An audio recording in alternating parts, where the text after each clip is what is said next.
Good morning and welcome to Shawnee Mission Unitarian Universalist Church. Whoever you are, whomever you love, wherever you are on your life's journey, you are welcome here.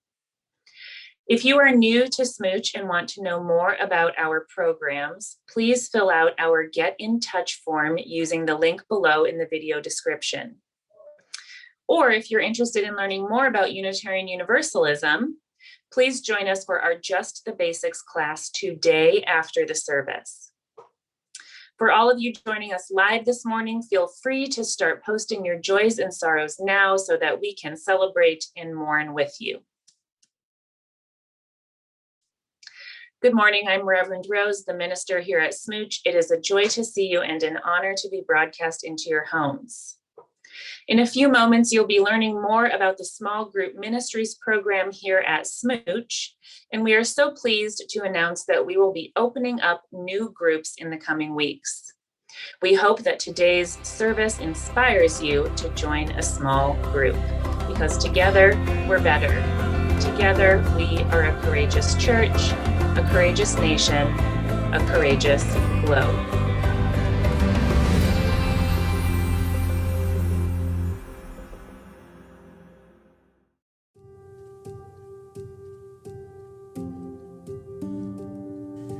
The past year has been challenging for all of us. But as a church community, we have grown in ways we never could have imagined. We have faced this last year with courage as we always do. And now the coming church year promises to bring renewed strength for our church, especially as we look forward to the joy of being together again. In the bonds of our community, we are all like the dandelions, rejuvenating the soil from which blooms healing, connection, friendship, fellowship, joy, and spiritual depth. The Stewardship Committee invites you to be part of the rejuvenation of our church in the coming year through our Dandelion Stewardship Drive. Thanks to your contributions, we'll be able to promote our programs such as a rich children's ministry and small groups for adults, the pantry and the shelter which are housed in our building, our community garden and prairie, continuing virtual services on Sunday morning, and so much more. We are so grateful to be on this journey with you. Grateful for your help as we continue to support each other, grow together, and plant the seeds of a new world.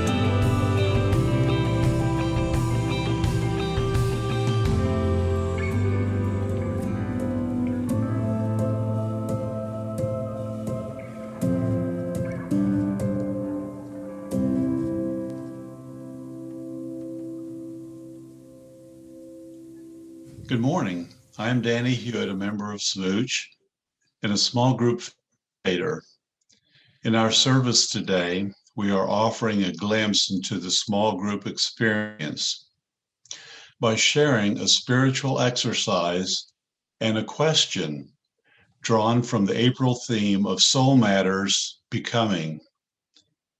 If you want to know yourself and other people on a deeper level here in our community, I highly recommend your own small group experience. Parker Palmer, Quaker activist and educator, says this about what he calls these circles of trust. We speak our own truth. We listen receptively to the truth of others. We ask each other honest, open questions instead of giving counsel, and we offer each other the healing and empowering gifts of silence and laughter. Our purpose is not to teach anyone anything, but to give the inner teacher a chance to teach us.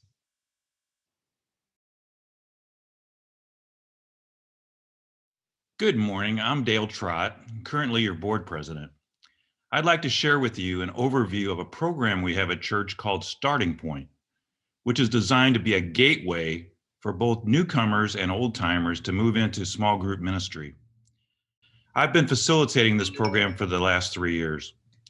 Starting Point will leave you with an understanding of Unitarian Universalism's distinctive approach toward religion and church community.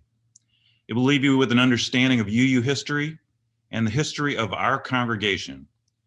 It'll give you a connection to your fellow newcomers and some time with long-term members, and an experience of UU small group practices of deep listening, sharing, and spiritual reflection. It'll help you identify your starting point at SMUUCh. As you know, UUism is about life as a journey and not just a set of beliefs. Starting Point focuses on the 3 parts of this journey: your past spiritual journey and life experiences that have brought you to this point, the journey of our denomination and our church in particular, and our future journey together. The program is organized into 3 sessions to explore these 3 distinct parts. It includes a variety of video and interactive exercises that explore our individual differences and similarities. The first session focuses on your personal journey and has exercises to explore your beliefs and values as they are at this time. Second session focuses on our history as a denomination and our church, and includes a walking history tour of our church. The last session focuses on the concept that religion is the healing of disconnections. To heal these disconnections, we explore the UU spiritual practices of listening to one's deepest self, opening to life's gifts, and serving needs greater than our own. The program ends by helping attendees to discern which of the many journey groups in our congregation will be their next step. Whether you're a newcomer or a long-term member, I strongly encourage you to check out Starting Point. Our theme for today is We Are a People of Becoming. What does that mean, a people of becoming? To help our thinking, I want to read an excerpt from The Velveteen Rabbit by Marjorie Williams Bianco. Real isn't how you are made, said the skin horse. It's a thing that happens to you. When a child loves you for a long, long time, not just to play with, but really loves you, then you become real. It doesn't happen all at once. You become. It takes a long time. Come, let us worship.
It's chalice lighting time!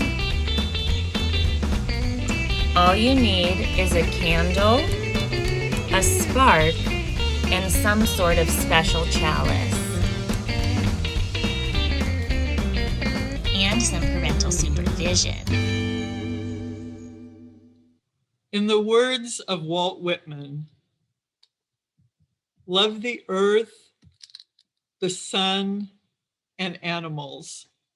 Despise riches, give alms to everyone that asks, hate tyrants. Argue not concerning God. Re-examine all you've been told at school, at church, and in any book you've read. Dismiss what insults your soul. Then your very flesh shall be a great poem and have the richest fluency, and in every motion and joint of your body.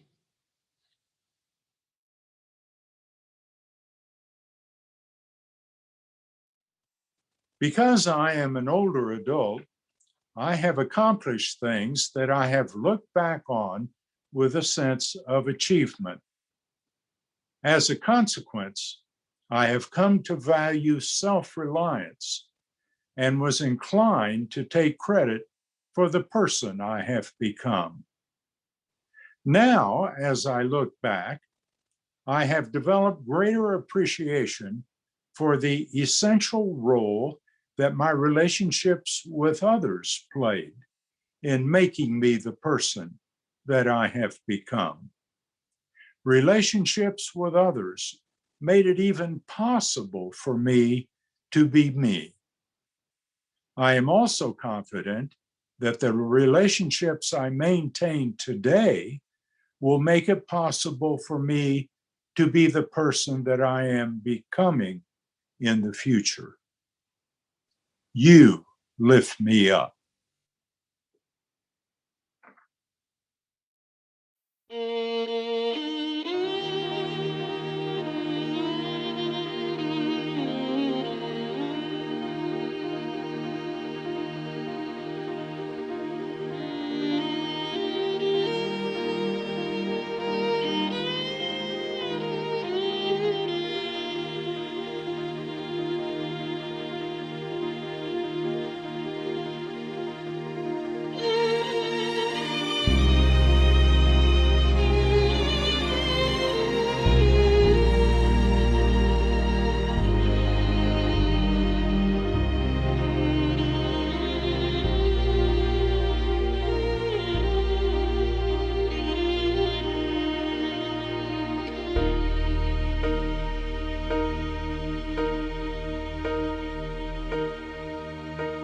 When I am down and oh my soul so weary, when troubles come and my heart burdened be, then I am still and wait here in the silence until you come and sit a while with me. You raise me up so I can stand on mountains. You raise me up to walk on stormy seas. I am strong when I am on your shoulders. You raise me up to more than I can be.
your shoulders.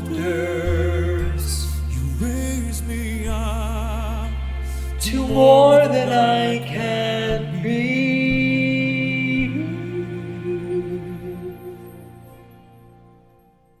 You raise me up. You raise me up to more than I can be. Can be.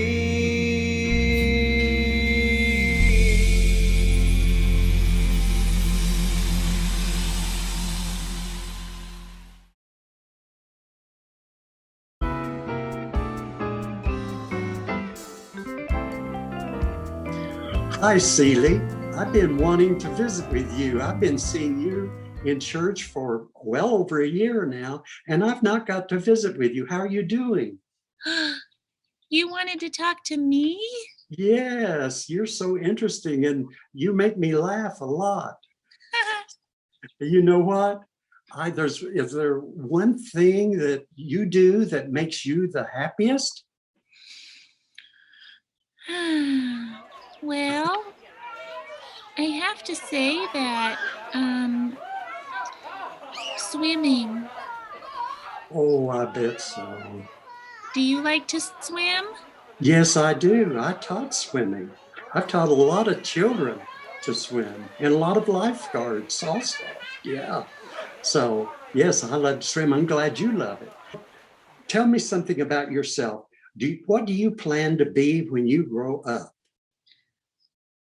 Wow. Well, it would be fun to be a lifeguard now that you mention it. Yeah. But something that I've always wanted to be is a scientist. Uh-huh. Yeah, Well- I love the rocks and love the sea, and I care so much about it. And I think I'd be a good scientist because, sometimes I go to RE Science Call, and they talk about all sorts of fun things, and it makes me interested. Oh, that's wonderful. What do your mommy and daddy want you to be when you grow up? Well, honestly, Grandma Octo, she doesn't always, she's lived in her octopus lair for a long time. And so she doesn't necessarily think that seals can be scientists. But she's kind of said that she'd like me to take care of her when she's older. And I think I can do both. Oh, that's great. Well, that's good. Well, tell me about yourself now, rather than what you're going to be. What are you now? And it's something that you always want to be, no matter what you become, a scientist or a grandma's caretaker or whatever. Well, I think that I'm really friendly. And I think that I always want to be kind to people, even when I don't understand them. Like, I live here on land, and I don't see many other seals, and I don't always understand humans. Like, Sure. for a long time, I wondered what had happened to all your fur, but I was just very polite about it, and I just went about it. I didn't say anything until now. And, I just always want to be really friendly and non-judgmental. Well, that's wonderful. That's the most important thing to be now and whenever you grow up, and whether you're a scientist or you take care of your grandma or whatever, that is the thing to be. Always loving, and I think you're going to be great at that, and helpful. You're going to be really great. Well, I have a question for you before you go. Okay. What are you now that you always want to be? Well, I am loving and caring of other people. I try to figure out how I can be more loving and kinder, and things in my mind that will help me to really, really make a difference. And that's what I am now. Yes. Wow, it sounds like we care about the same things. Yeah. Yeah. Well, thanks for spending time with me. I've Well, always wondered about what you're like, and now I got to talk to you. The same for me. Thank you again. Okay, bye. Bye-bye.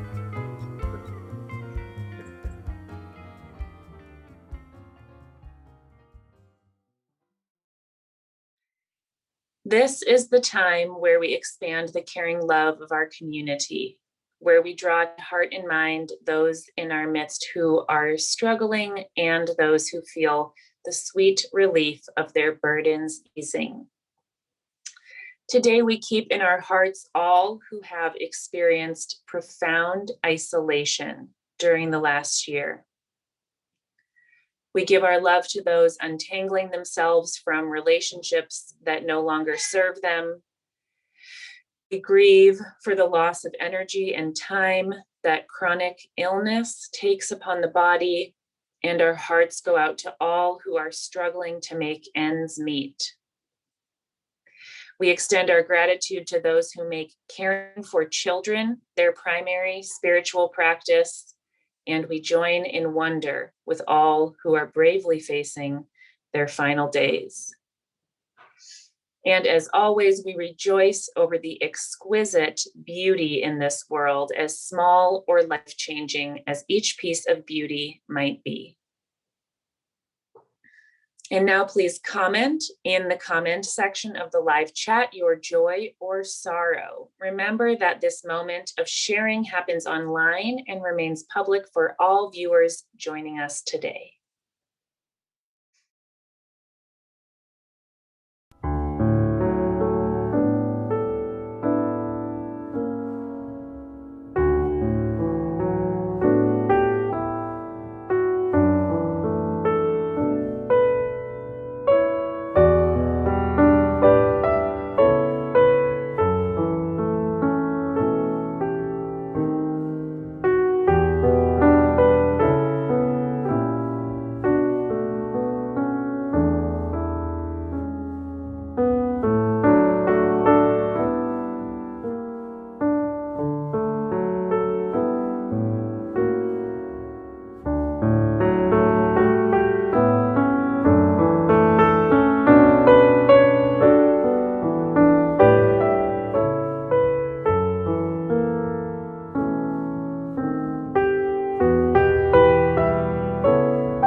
This is an excerpt from A Hidden Wholeness by Parker Palmer.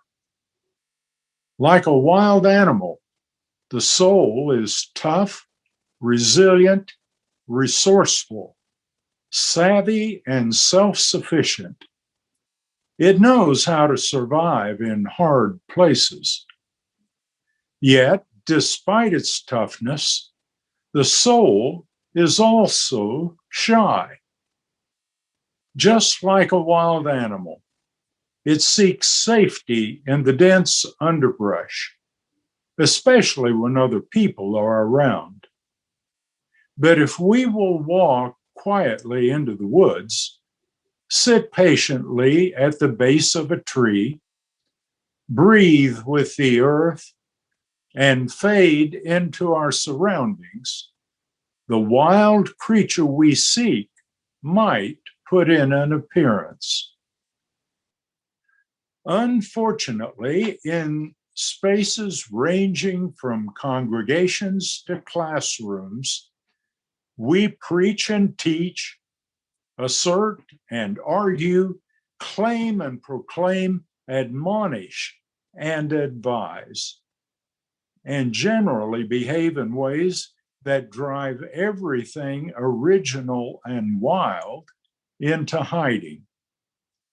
Under these conditions, the intellect, emotions, will, and ego may emerge, but not the soul. A circle of trust is a group of people who know how to sit quietly in the woods with each other and wait for the shy soul to show up. In such a place, we are freed to hear our own truth, touch what brings us joy, become self-critical about our faults, and take risky steps toward change, knowing that we will be accepted no matter what the outcome. Soul Matters groups can be these circles of trust, a quiet space for your soul to reveal itself.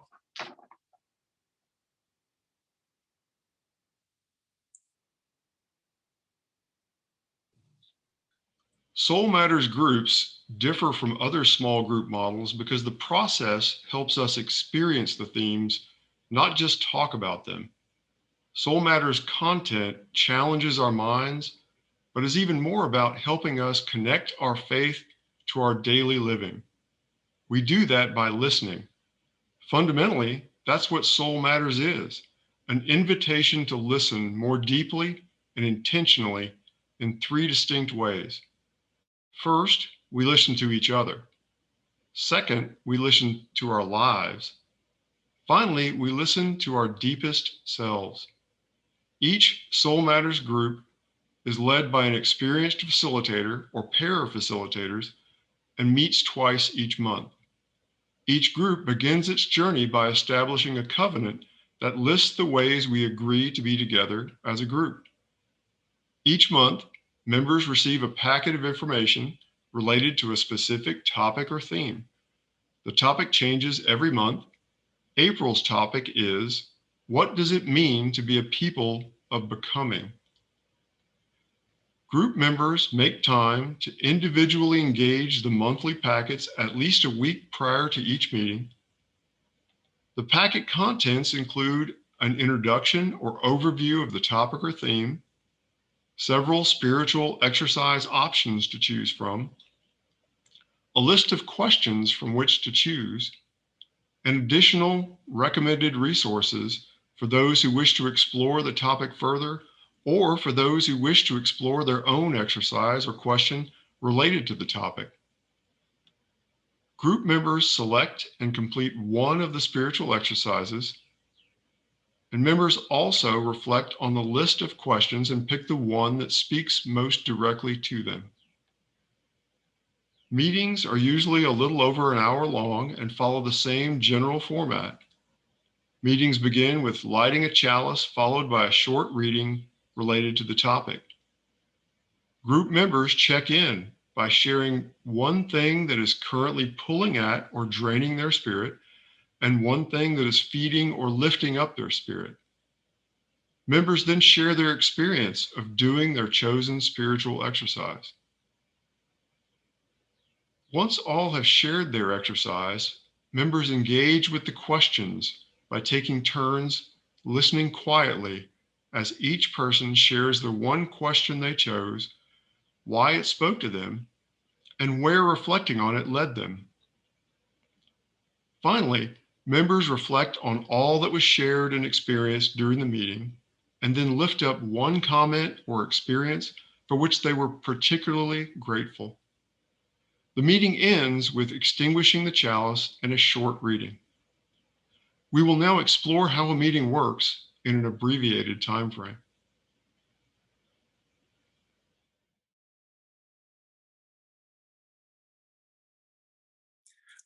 The spiritual exercise I chose is actually a statement made by Albert Schweitzer.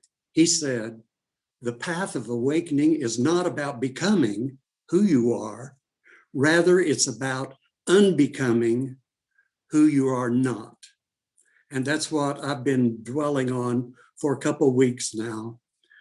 I'm unbecoming a fundamentalist Christian. I was raised in a fundamentalist family, and it was in my second year of seminary when I had a professor start giving me F's on my papers. I went into his office and said, "What's going on?" He says, "You're telling me what other people think. I want to know what your theology is." And I said, "Well, I'm here to learn what I'm supposed to preach and teach when I get back as a minister in the churches." He said, "No, I need to know what you think." And I said, "Well, I think what I'm taught." He says, "What's your question?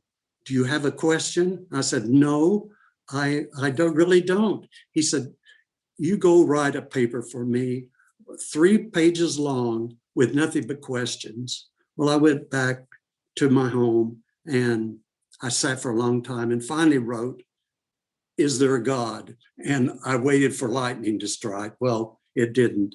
And I was able then to go ahead with 3 pages of questions. That began my unbecoming a fundamentalist Christian.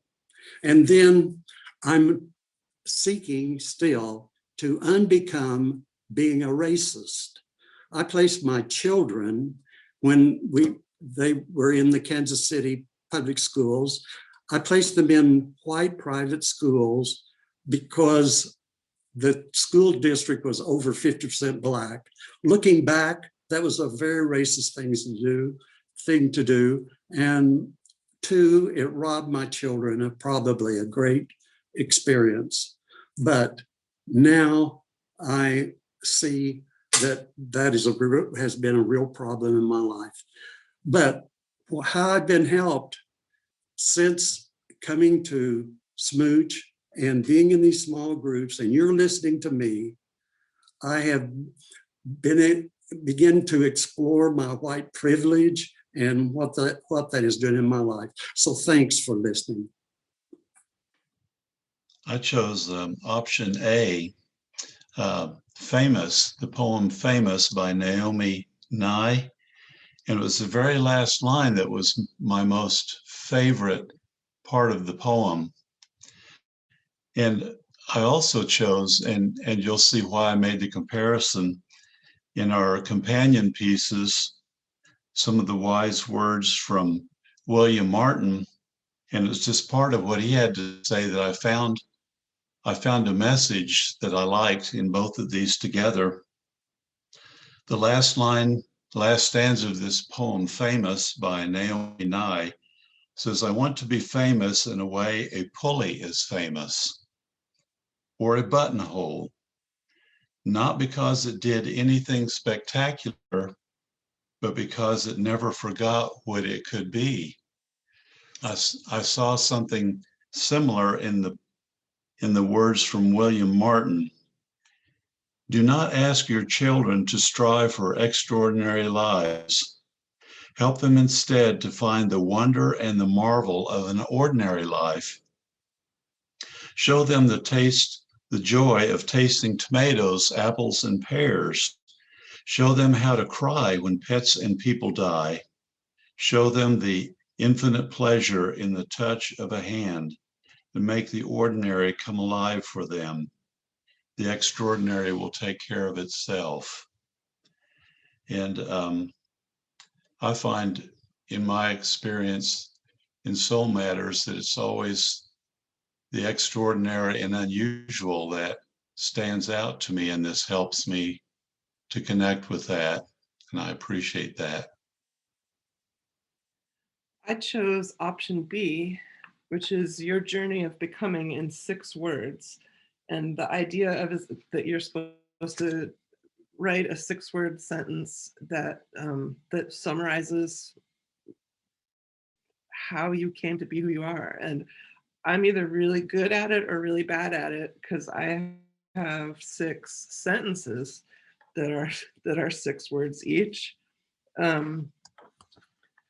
Lonely until I found my home.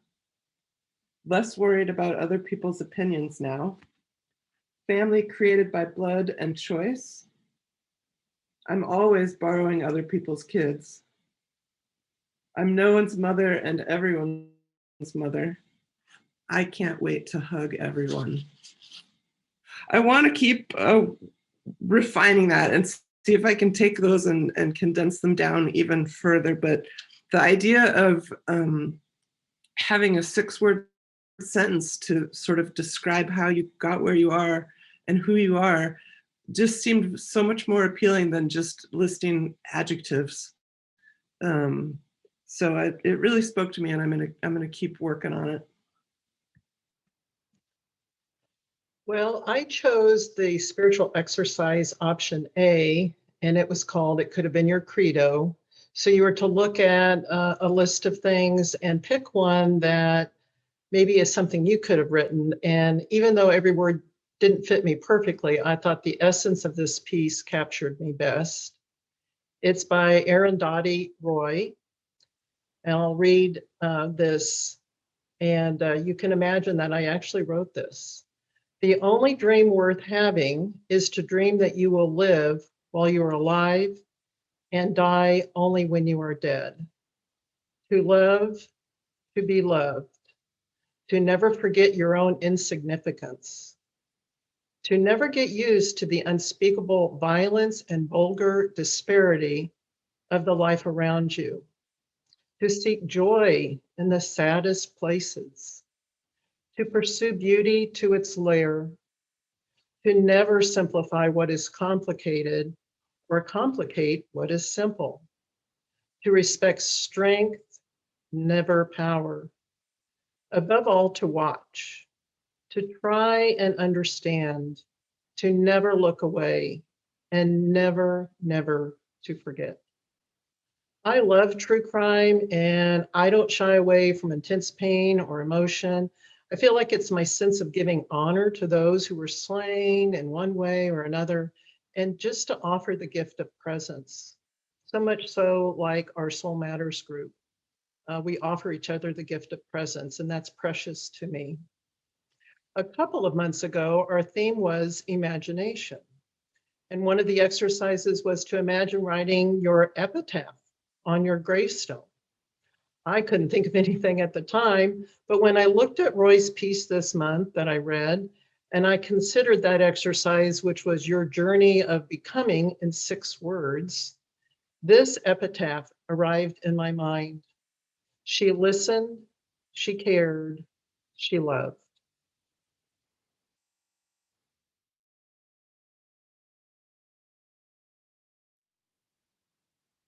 We have a list of questions, and we were to read those over and choose one that really spoke to us and spend some time with that and work at getting some deeper meaning out of it.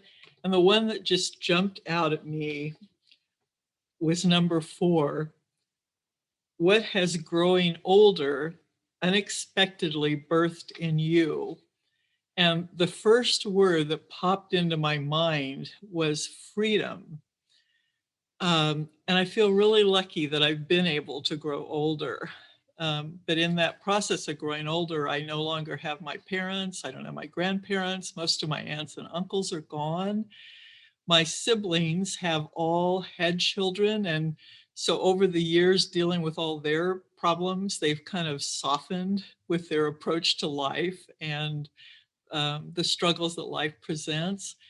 And so in many ways, and also because I'm retired now, so I don't have that expectation of my boss or my job telling me what I have to do.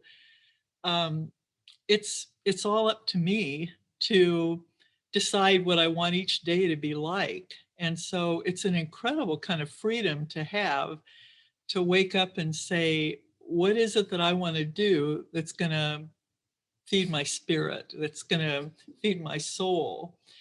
It's also quite a responsibility to wake up every morning and ask myself that question. But it's an exciting responsibility. And I still have in my head those voices that I grew up with that pop in every now and then. But I think what I like about being older is that now I can hear those and I can kind of separate those and say, oh, that's them. And to say, thank you very much for sharing, but I don't need that anymore. I've got this. And know that now I'm the one that decides what those voices are going to say. So that's been birthed in me, that sense of freedom with getting older. I think the other thing that has happened for me, especially in regards to Soul Matters groups, and I've loved these groups because I was a social worker by training, and I was always having to think about how to fix problems and help people get through problems. And with the Soul Matter group, all I have to do is show up and listen, and I don't have to fix anybody.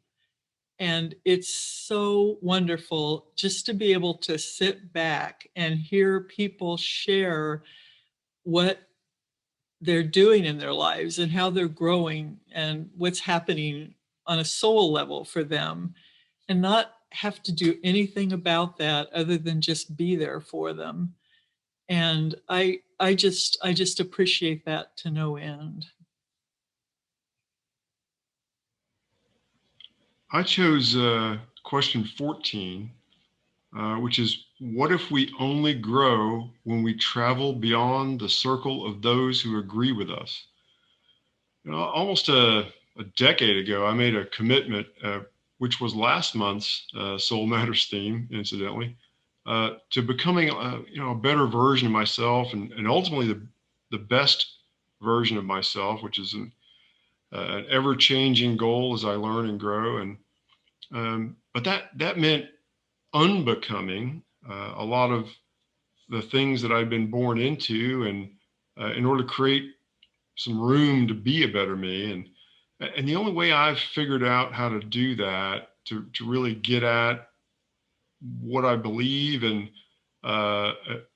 which is evolving all the time, is to constantly expose myself to diverse perspectives on truth and reality, because I hear a lot of different perspectives on the same issues. So I like to explore these different perspectives as a way to ask questions of others. What do they believe in? And then what led them to those beliefs? And I think that's important for me to understand the context behind all that. And it also helps me refine my own beliefs. And I try to make a conscious effort to stay connected with people who believe completely different things than I do in many important ways, politically, religiously, spiritually, socially.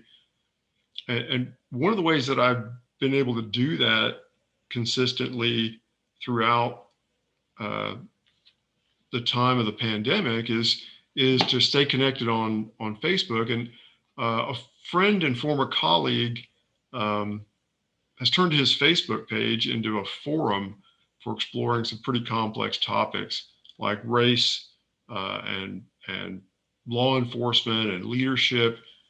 And he brings a unique perspective. He's a person of color. He's a former law enforcement military policeman. But his group of friends on this forum run the gamut from politically extremely conservative to extremely progressive, and all spiritual and ethnic backgrounds, people who have never been associated with the military, and folks who have spent their entire lives in the service. So there's just so many different perspectives. And he does this by throwing out sometimes just a meme to get things started, and sometimes just a statement. And he's a very harsh moderator. He doesn't allow just quip level responses. You have to bring your A game and talk about why you believe certain things. And that has really helped me to explore a lot of different perspectives and help make me a better person, I think, overall. So I find that explaining to others why I believe what I do helps me refine my viewpoint and also consider how different views can better inform my worldview. And it lets me add depth and context and ultimately challenge me to be more empathetic. So I think that's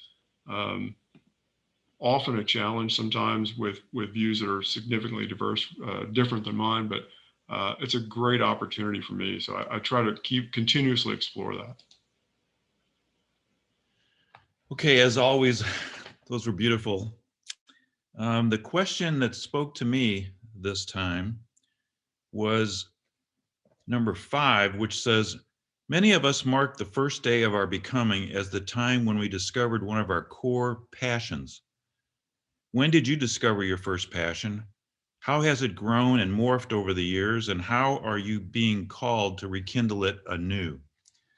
So I thought about that, and I have a lot of passions in my life, but the one that really has been with me for a long time is my love of guitars and music. I used to have toy guitars when I was a little kid, but I got my first guitar when I was 14, and I actually learned how to play it myself. I self-taught, and I would stay up till the wee hours in the morning in my bedroom at home and be playing very quietly, learning chords. And over the course of my lifetime, I've gotten better at times and not so good. And there were times when I put it away for a while, and sometimes I get it out. And I didn't ever take lessons until I was about 40 years old. And then I took 2 years of lessons, and I realized how I mislearned things and got it straightened out. But the reason I brought up this particular passion is that during this past year of the pandemic, it's been the greatest thing for me to devote attention to and to rekindle myself or retouch this passion of playing music, because you can listen to music, you can, as you're driving and things, but until you actually perform it for yourself or get into the song itself, you don't really have that same connection. And so this past year, I've spent every day working on my guitar playing, and here I am a year later, and I've advanced so much further than I used to be. And now I go back and listen to songs and play songs from my youth, and it brings back all that enthusiasm for music that I had when I was younger. So it's been a great connection for me. And I think everyone should play a musical instrument, but the guitar is one of my specific passions, and it's become like a daily spiritual practice for me, is to pick up my guitar and play for half an hour to an hour, and I just feel so much better afterward. So that's my question. I chose the question, and it states, what are you beyond your ability to make money? We're born, we're educated, and we're placed into the world to obtain a good job, to make money. But we are more than that, and I am more than that. I'm a wife, I'm a daughter, I'm a cat mom, I'm a Soul Matters facilitator or co-facilitator. I'm a food preparer, I'm a caretaker of my home, I'm a reader of books, I am smart, I am kind, I am thoughtful. I am so much more than my ability to make money. I am me, and we are a people of becoming. Thank you so much for listening to these small group facilitators as they demonstrated what it's like to be in a small group at SMUUCh. The work of the church depends on us. In the context of global and national strife, SMUUCh can create and foster space for connection and healing. We invite you to give generously to support the ongoing work of the church. The offering will now be given and received in grateful appreciation of our shared values.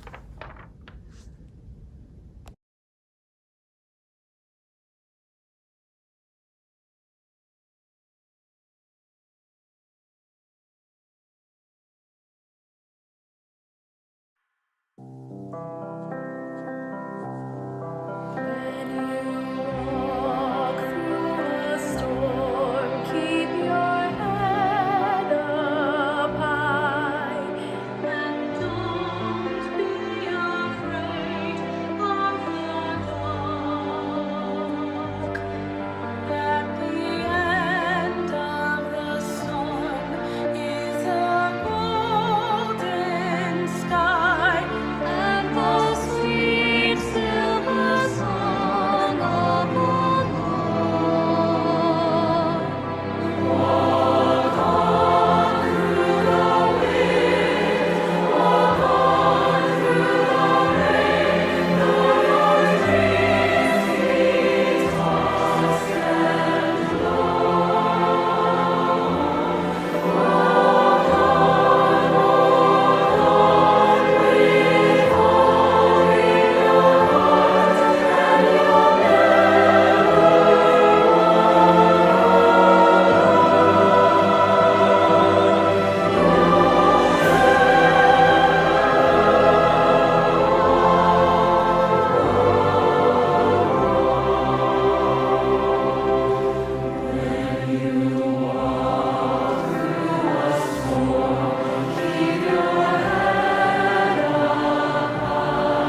Our purpose is not to teach anyone anything, but to give the inner teacher a chance to teach us. So let it be.